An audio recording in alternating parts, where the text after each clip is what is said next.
hari ini satu syarikat Israel mengumumkan menaja pasukan Arsenal dan meletakkan nama syarikat di jersey Arsenal. Bagaimana sikap penyokong Arsenal Muslim?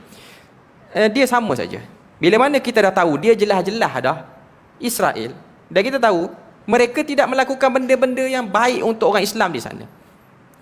Bila mana kita nak minat dalam bab bola ni, minat yang berpada sahaja. Kita tak perlu spend duit.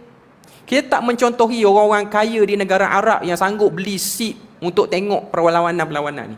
Sebab confirm benda tu akan salur duit ke pihak-pihak tu. Saya akui memang saya pernah tengok lah ada orang duk share dokumentari. Ada orang-orang Arab yang pakai jubah yang kaya-kaya ni, yang duduk di UAE apa semua, beli seat depan. Duit tu dibayar. Hari ni kejantanan orang lelaki Islam sudah dicabar dengan tak boleh buat apa isu Palestin. Tak boleh buat apa. Cukuplah kejantanan lelaki Muslim telah tercalar dengan kita tengok orang-orang Islam di Gaza, kita tak boleh buat apa. Tiba-tiba kita calarkan lagi kejantanan lelaki Muslim dengan pergi buat benda-benda macam ni. 2 kali tercalar di situ. Pada saya kalau nak minatlah berpada-pada. Tak perlu jadi orang yang over dalam bab ni.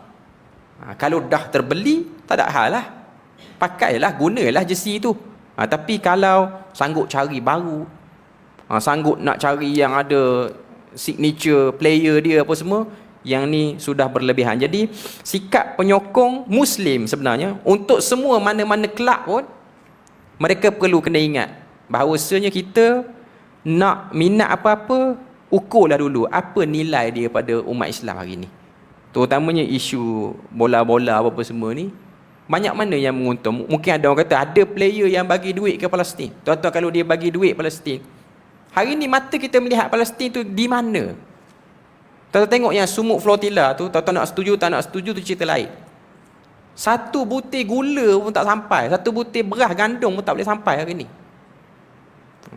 Tuan-tuan nak setuju tak nak setuju tu pandangan berbeza-beza dalam bab gerakan tu. Tapi yang kita nampak ini, apa saja bantuan semua ditutup. Tiba-tiba kita dah tahu syarikat ni daripada Israel, dia taja pula kelab bola yang kita minat.